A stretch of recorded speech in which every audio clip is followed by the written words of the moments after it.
It's Nolan. Now, before we get started, make sure y'all hitting that like button. Make sure y'all sharing it on your respective platforms. Let somebody know what we're doing today. Now, let's get into the show.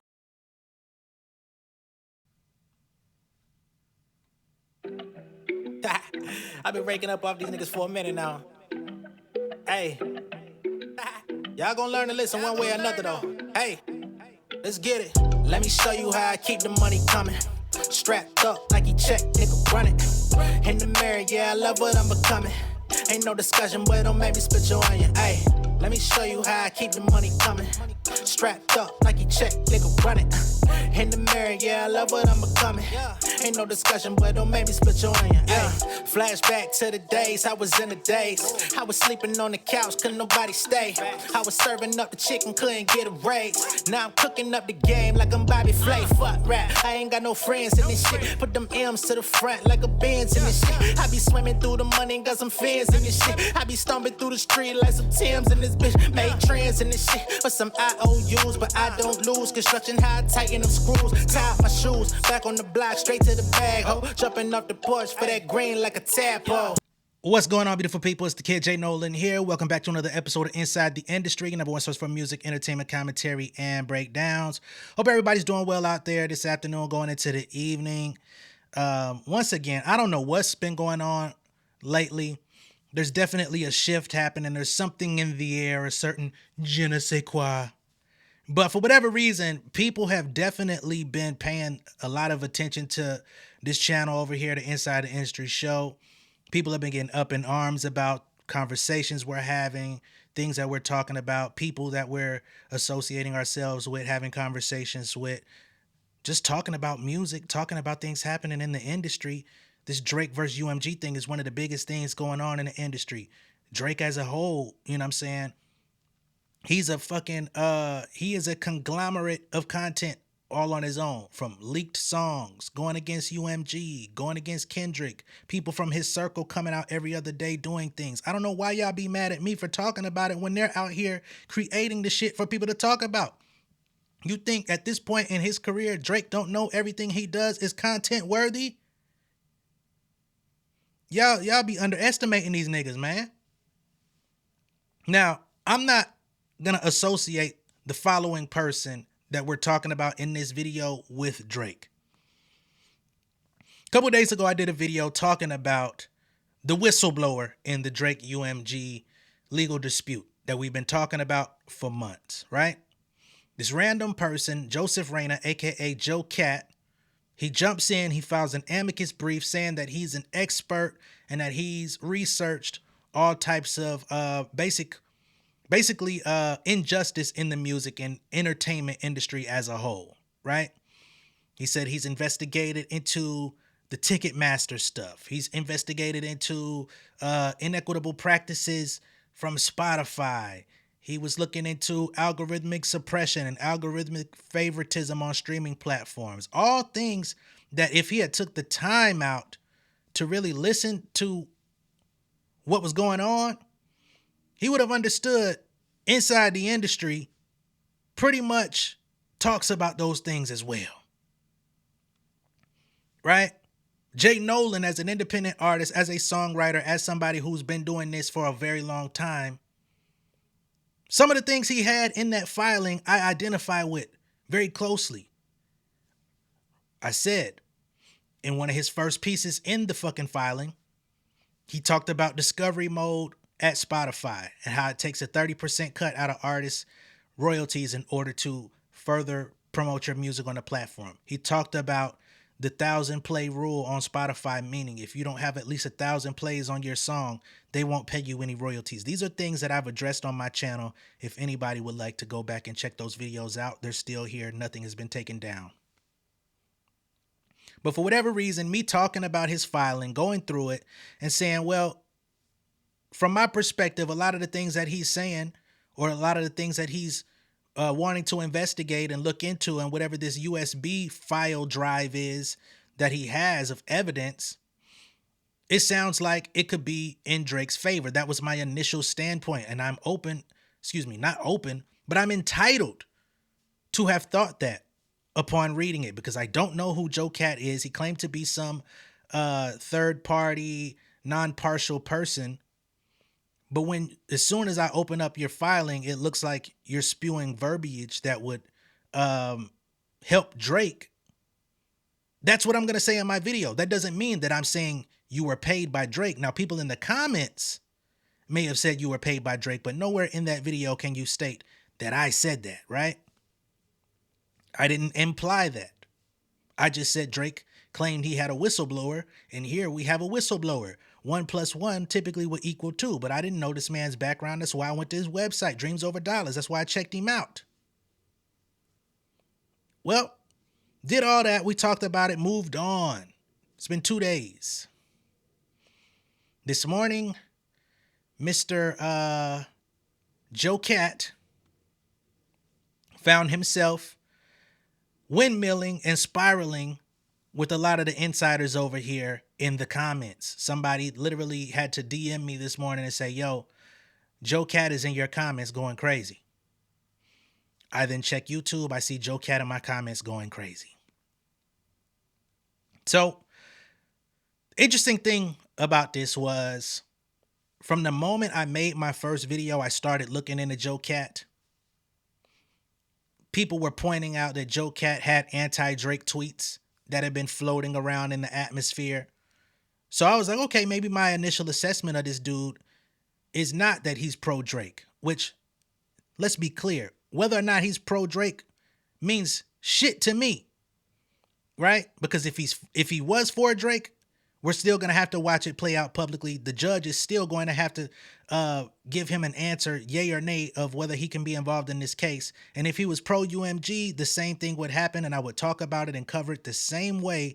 Doesn't matter, right? But I see him in my comments. He's windmilling. He's just going back and forth with everybody.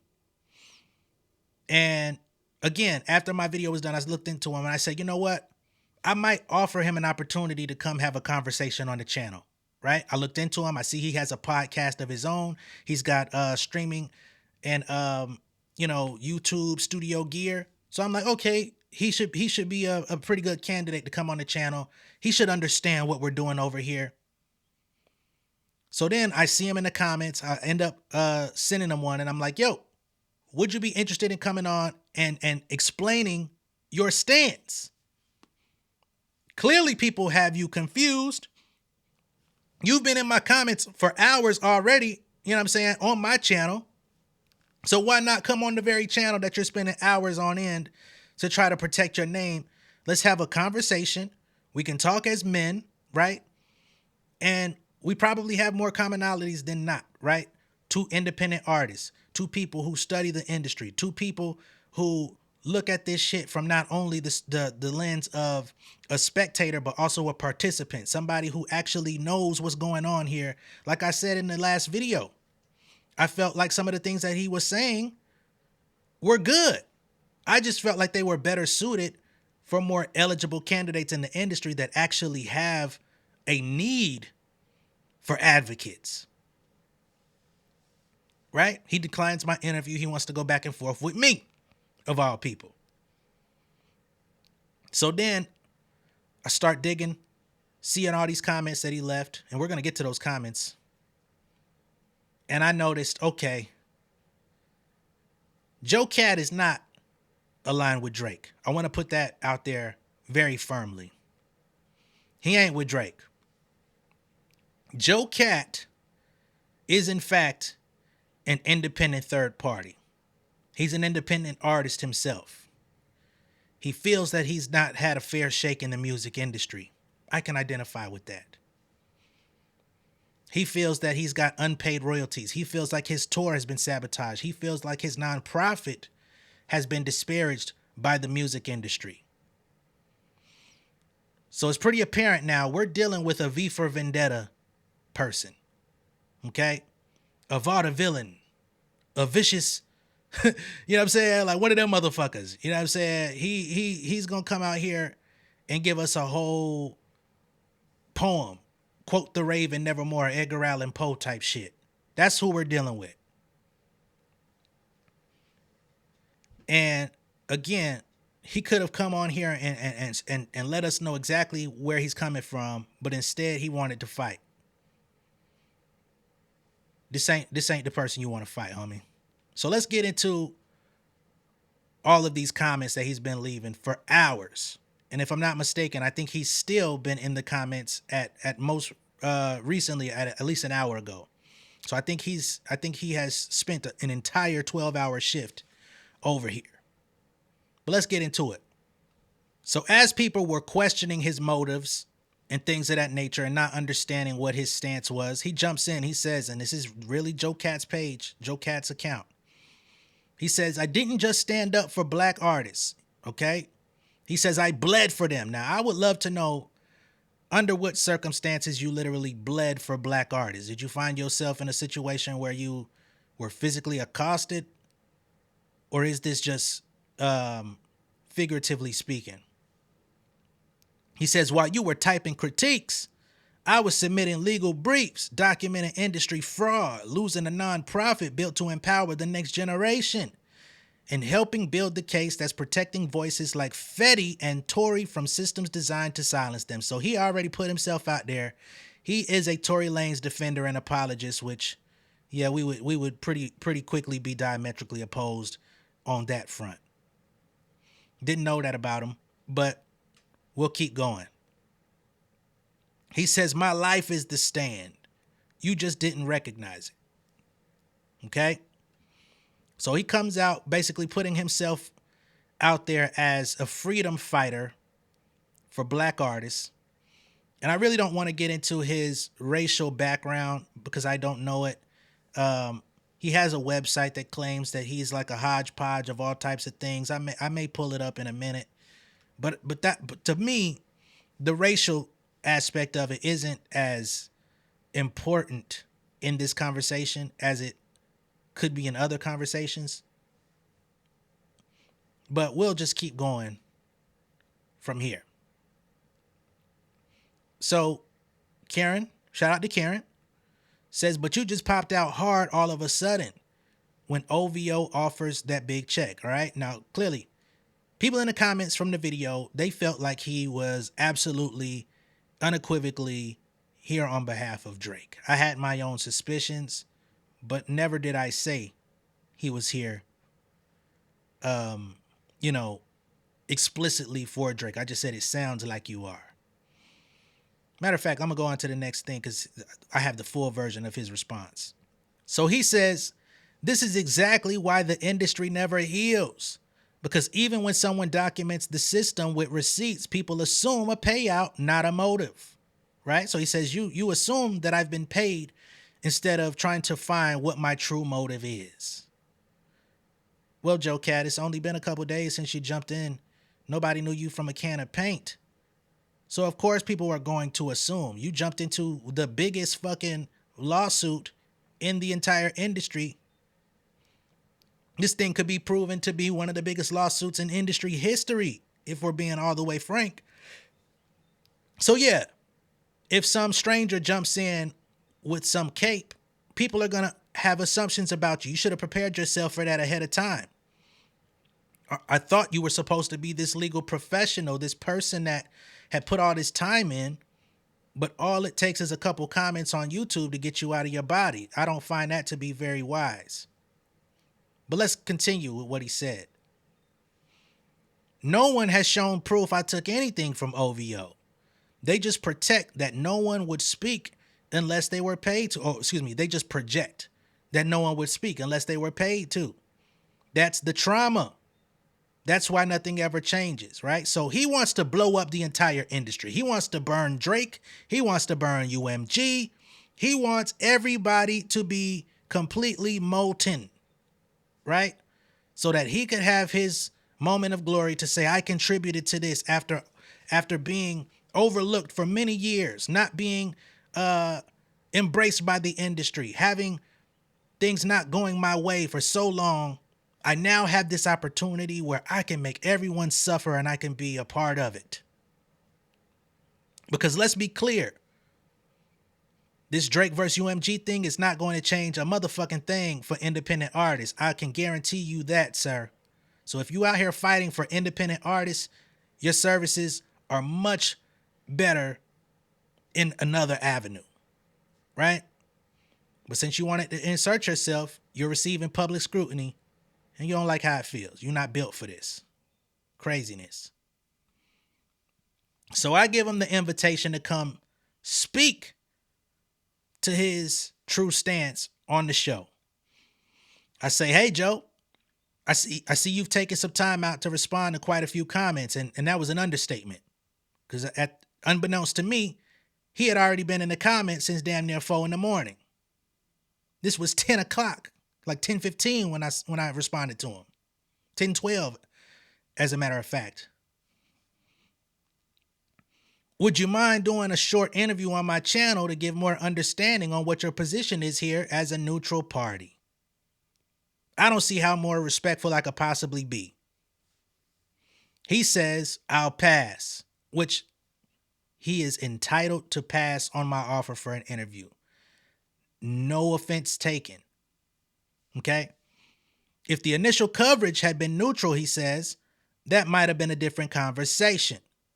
But I'm not here to explain myself after the fact. Sir, you've been in my comments explaining yourself for a whole 12 hours. You getting overtime pay. You know what I'm saying? You getting time and a half by now, sir. Talking about you not here to explain yourself. You've been explaining yourself for damn 15 hours. He says the filings speak louder than interviews ever will. Okay. Once again, I take no offense to you declining my offer to do an interview. I was just throwing my shot out there, especially, again, I was considering offering it to you anyway when I got up this morning. You was in my comments. I said, oh, perfect opportunity. You took it another way. Okay. Oh, shit. Was there more to that? It was. My bad. So I respond. Fair enough. So for clarity, just to make sure that I understand where you coming from.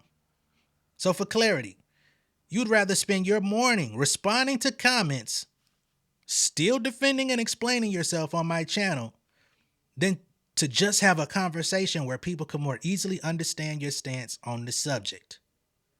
Not a problem. Right? Super fair. Didn't disrespect him. I did throw that out there to let him know you're defending yourself either way. You know what I'm saying? Why not speak to the original creator rather than people in the comments? He wasn't up for that. Cool. JoeCat comes back. You think I'm here responding for attention. Now, y'all can read and y'all have heard me already.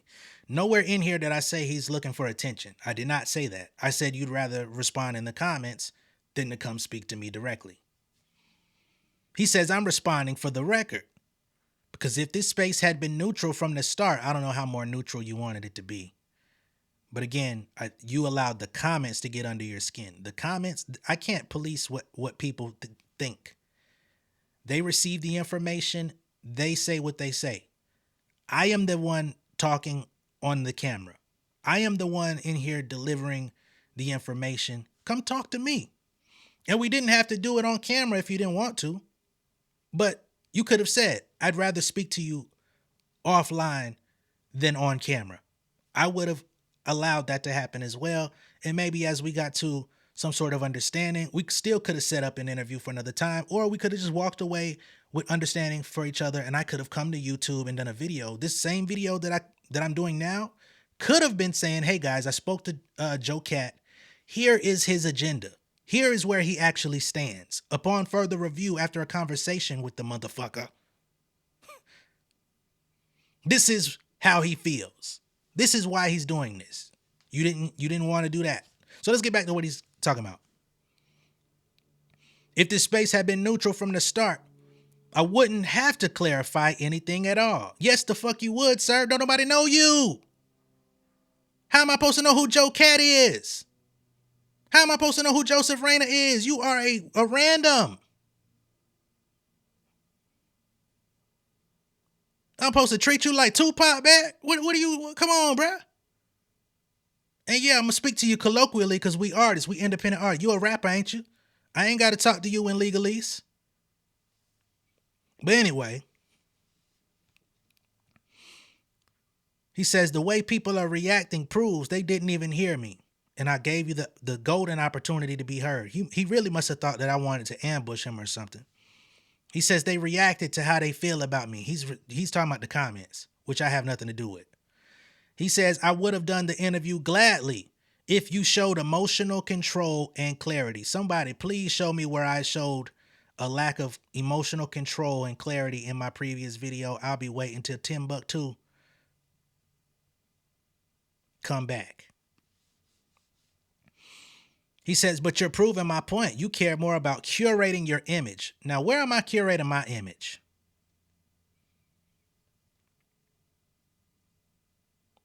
I don't know. I don't understand where that would even come from. You must have looked in my channel and been like, oh, he's getting views on his content. He's curating the image. Yeah, I am curating the image. You know what I'm saying? You're curating the image as well. Your image is not coming out as what you want it to be because you don't know how to properly express yourself. You're good with submitting paperwork, but when you get put to the test with an actual human being in front of you, you seem not to understand how to conduct yourself. I don't know why. We both supposed to be in hip hop, but hey, that's who you are. That's how you run your ship. More power to you. So he says, I care more about curating my image than protecting the culture. You can never talk to me about my culture, sir. That is where we're going to draw the line. Now, I don't know where you're from, where you're at, or where you been. You ain't going to talk to me about my culture. I'm not even going to allow you to try to play with me like that. You know what I'm saying? I've been in this shit. You've been here for 12 years, my brother. Look me up. Look up J Nolan. My first project was released online probably around 2008, 2009. Okay?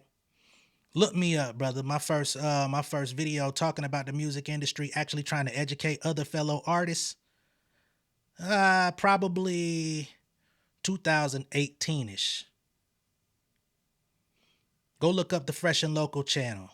Go look up Fresh and Local Fest Global. Go look up Songwriter Social Club with Fiverr and General Assembly here in Atlanta. Go look up J Nolan, Tammy Latrell interview. Tammy Latrell is in the publishing business, by the way. Now, I know I'm not discounting you because you have a podcast and you have all types of people from all types of walks of life. You got an interview with Wendy Day, dope. You got an interview with Demiza, dope. Right? Again, could have had some common ground between us, but you came here defensive instead of just saying, all right, I see what the comments are saying, but I'm speaking to the man directly. He ain't coming at my neck. Super fair. But whatever. He says, I'll still show up for others. So now he's trying to say, well, I'll go on somebody else's platform. I'm not coming on yours. Okay. Big deal. Just not for someone whose tone, here he goes again. He's trying to police my tone. Y'all know how that shit go. I'm not even going to hold that against you though. Because what tone did I have in that video? Says they're more interested in hosting the truth than listening to it. Now, y'all know. Y'all seen my interview with Chapo. Y'all seen my interview with Marcus Clay. I let the guests speak more than I even talk. You just didn't want to be put under more public scrutiny, even though you subjected yourself to it by even coming on my shit, brother. Whether it was left or right, you was gonna get your ass talked about. We could have did this in an amicable way, but now we're gonna continue to show how you acted an ass in my goddamn comments. So here's my response to Mr. JoeCat. I never said you're responding for attention. I said for clarity, you'd prefer to spend hours in the comment section than to speak to the person that made the video directly. Your filing said your intent was for the benefit of the industry and to bring transparency to the public. I said your filing sounded like it backs up Drake's argument, which it does. Facially, it does. I didn't say that was your intention. I said it sounds that way. Again, Simple question and answer, and you could have said, no, that's not my intention. This is my intention. I would have allowed you to say that and not gave you too much pushback because I don't do that to people. But anyway, I follow up. But that's because neither I nor anyone covering this case or spectating knows who you are or what you're actually about. And that's not to shit on homie. That's the facts. You subjected yourself to public opinion as soon as you inserted yourself into the spectacle of this case. At any rate, thanks for stopping by. Okay? Still, respectful. But Mr. JoeCat got a lot more going on in the comments than his conversation with me. So he comes back and says, the irony is that you're arguing in the same comment section. It's my comment section, nigga. You on my video on my channel. Yeah. I'm speaking to you in my shit. I gave you the opportunity to take it offline. You didn't want to. So that was the only option. Either I was going to leave your ass sitting in the comments and not justify you with a response, or I'm going to respond to you in my shit. What part of that don't you get? I know you don't get a lot of views on your channel to engage with the comments, but that's what people do. And that's not to like channel shame you or like audience shame you or nothing like that. Cause I had 1,000 subscribers on YouTube maybe 2 years ago. You know what I'm saying? I'm just now really hitting my stride, getting subscribers. I'm not, and that's not 26. You know what I mean? That's nothing. All of y'all are something, but in terms of like numerically, I'm still growing. I'm a growing channel. I'm a small creator. But when you come here and try to play on the nigga top, being defensive for no reason, we could get defensive and defend ourselves here. You ain't dealing with no rookie. So he says, the irony is that you're arguing in the same comment section you're accusing me of spending time in. My comment section, by the way. If your position is that I should have spoken directly, why are you now dismissing the very dialogue you initiated? Because you declined it, sir. You declined it. And I didn't dismiss the dialogue. I said you would rather talk in the comments than to have the direct conversation, which you proven. He says, let's be real. This isn't about time or platform. It's about control. He thought that I was trying to put him in a compromising position. He said, you expected me to explain myself on your terms, through your lens, and now that I won't, you're trying to frame that as avoidance. No. I wanted to give you an opportunity to speak your truth instead of being in the shadows of comment section.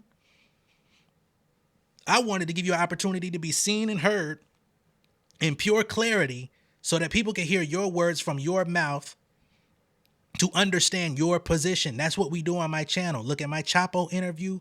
Look at my Marcus Clay interview.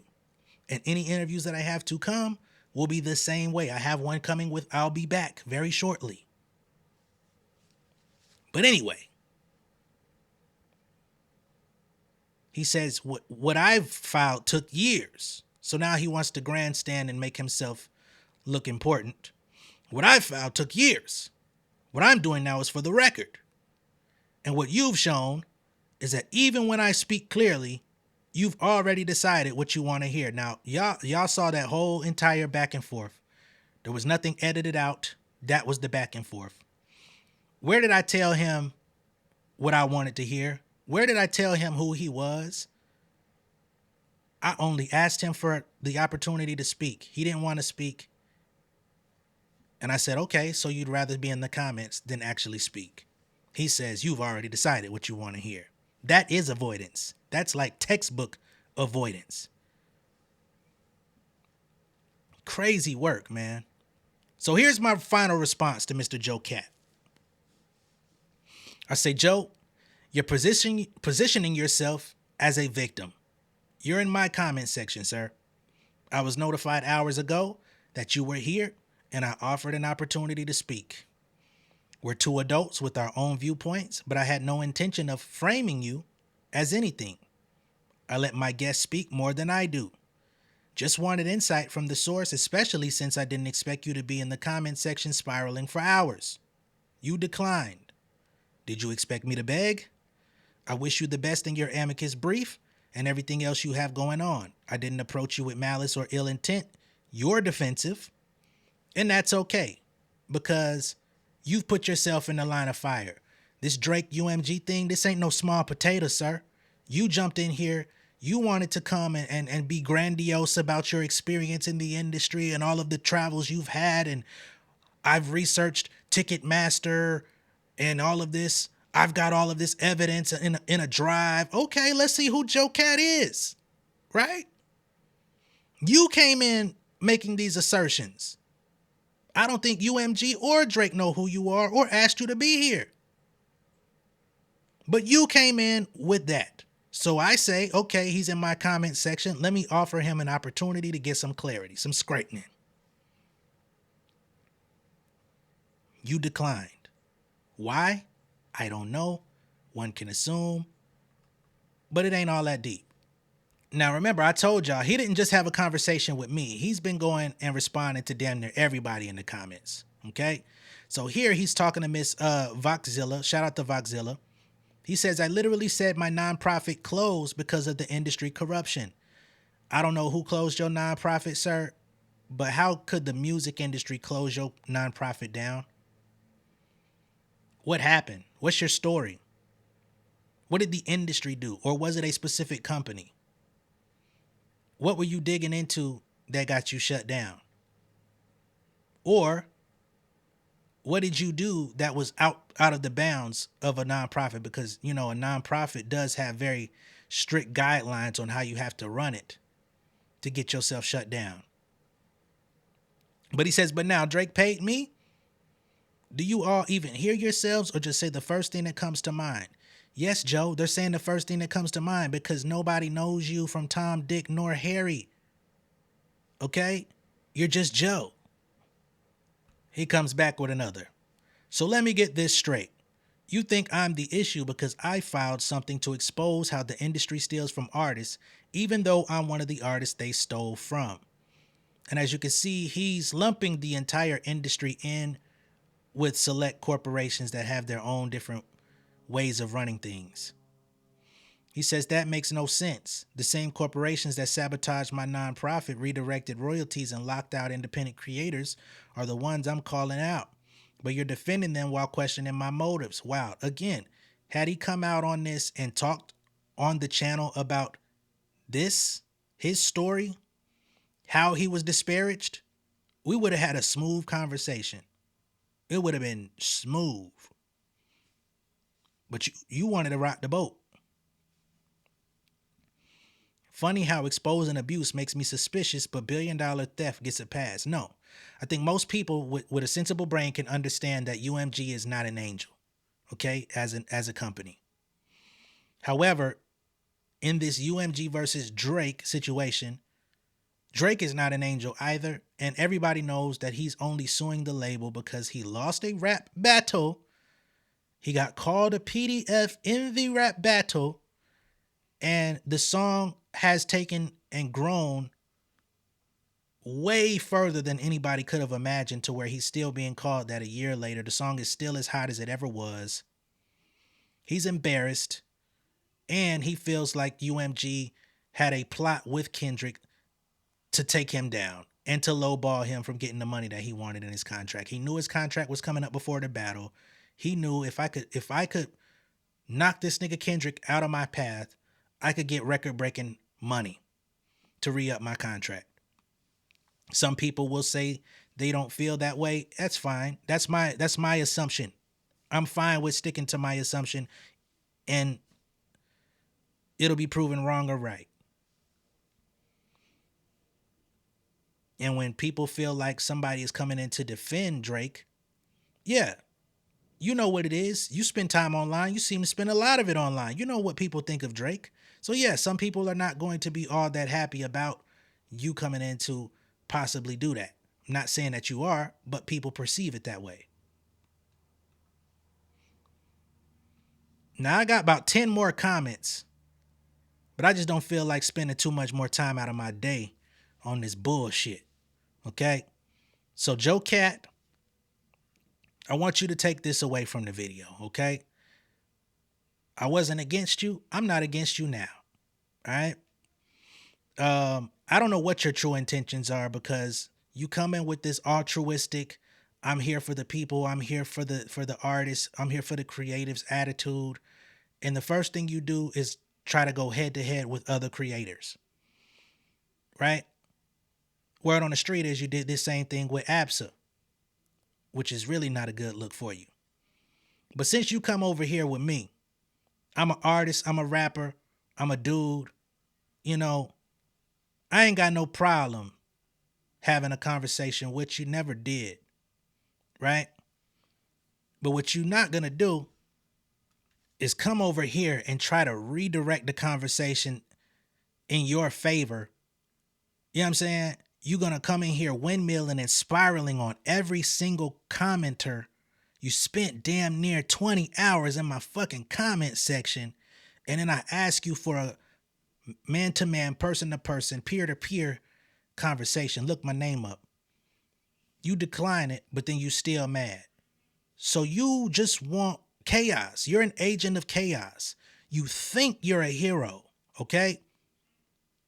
You think you're more important than you actually are. For what reason? I don't know.